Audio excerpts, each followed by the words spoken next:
Hello, I'm Jamie Cornelson, and I'm going to be going over the case study for ADL 856, parental apathy. So just a brief summary, Mrs. Rose, who is a new assistant principal at John F. Kennedy School, is very passionate and excited about the idea of expanding the current parent involvement in the school.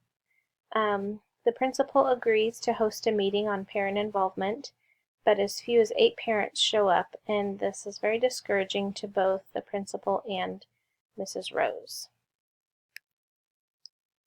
So for category 1, I identified the problem and kind of started to analyze by asking myself, what do I know? And Mrs. Rose is the new assistant principal. She is fresh out of, this is her first position as an administrator. The second thing I know are that very few parents show up to meetings, and the current principal is not, he was not really receptive to her ideas of expanding and growing their parental group. There was an invitation sent out with the kids inviting their parents to attend. This was done in the form of a letter.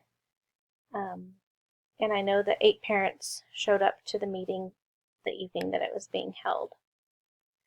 So what do I need to know? I need to ask myself the question, why aren't parents showing up to the meeting? And if there's more parental support, will there be more administrative support? So how can these two groups work together just to improve this problem? So my problem, like I said, was how do I get the parents more involved in their child's educational experience? We know that this is very important for parents to be involved, and it can help their child academically, socially. It can support the teachers in the building and the school, and of course, all of that will make the school a better place to work and learn. So my proposed plan of action, I would talk to the parents at the meeting and encourage them to become advocates. Even if there's only 8 parents present at the meeting, I still think that those 8 parents are eager and willing and ready to step forward and start something new, and you have to start somewhere. So I think rather than canceling the meeting,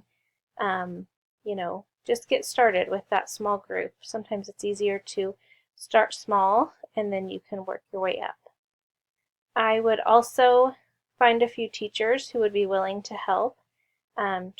Teachers have a direct link to parents, and if they get on board, then I think that will only help the process, and they can make those personal contacts that maybe the principal and the assistant principal don't have time to make on a daily basis, but they can really find some ways to connect with those parents or new parents just to get the ball rolling.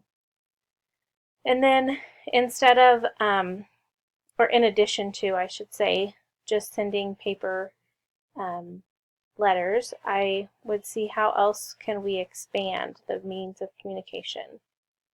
So maybe not everyone's getting things home in the backpacks, or maybe people weren't aware of the meeting, and so thinking outside of the box of how we can expand that. So some ways that I would do that, some communication strategies, maybe mailing the letter to all parents and identifying the reasons behind the meeting.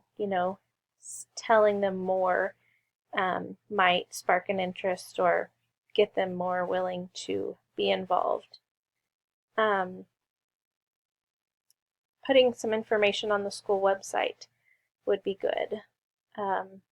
Sending out emails. A lot of people, that is their primary means of communication through social media. So using email in addition to paper.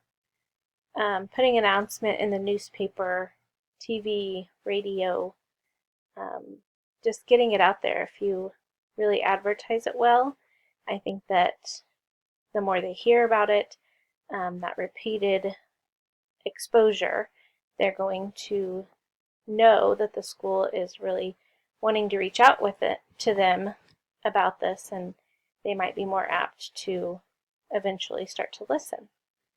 And finally, phone calls. I think that communication, not necessarily face-to-face, but just if you provide parents with a phone call, that really can let them know that you want to connect with them on the personal basis. It's just a lot more personal and could maybe spark some connection. So, what is best for the students? I think we can all agree that it's best for parents to be involved, as I stated earlier, and it's best for the students if the parents know what is going on in the school as well. So this is going to promote success for all students, and it is definitely what is best for the students. So a resolution to the problem, I think, obviously by communicating better with parents, their involvement with the school will increase. So as I said, getting teachers involved, starting small. Those parents are going to start telling other parents, hey, this is happening at school, would you like to be involved? And then it's just hopefully going to grow from there. But again, I think it all starts with communication. So as I was reading through the case study and processing, I felt like sending a note home with the children was not the best way to communicate because, like I said earlier, it can get left in a backpack. It could maybe never even make it home. It could be under a child's bed. Perhaps they have low attendance, not because parents don't care, just because they didn't receive the message that was being sent. I do feel like there's not a lot of administrative support, especially from the principal. I think the assistant principal obviously is really excited and ready to jump forward. I would hope that if the principal could see that she was making some progress and that what a good thing this would be for the school and the children, that eventually he would jump on board as well. It takes a few to get things going, and then, like I said, people will jump on board. So some unresolved issues. Obviously, they're going to need to find the best way of communicating with families. So is it going to be best to communicate through email or through those personal contacts, either teachers contacting parents or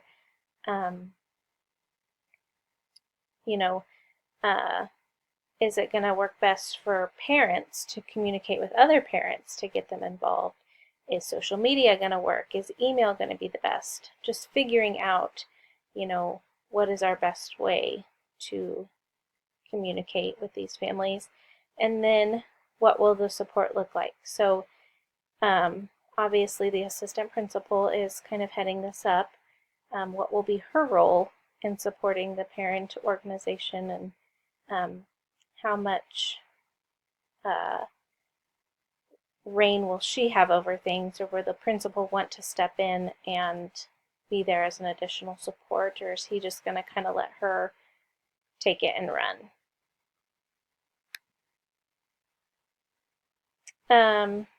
So we're really focusing on Standard 7. The educational leader promotes the academic success and personal well-being of every student by promoting communities of engagement for families and other stakeholders in the school's community. So component 1, is collaborating with families and community members. And we're going to do this by enlisting the help of teachers, enlisting the help of parents that are already involved, and calling parents to get them excited, and then hopefully helping that to push things along. How are we responding to the diverse needs of the community? We're going to notify via email, possible social media. We're going to continue to send letters, but if that isn't a worthy means of communication, by all means, we don't have to continue that. Again, notification on the school website, just figuring out what works for everybody and not only doing one avenue, but doing a variety so that we can reach more than just one group of people.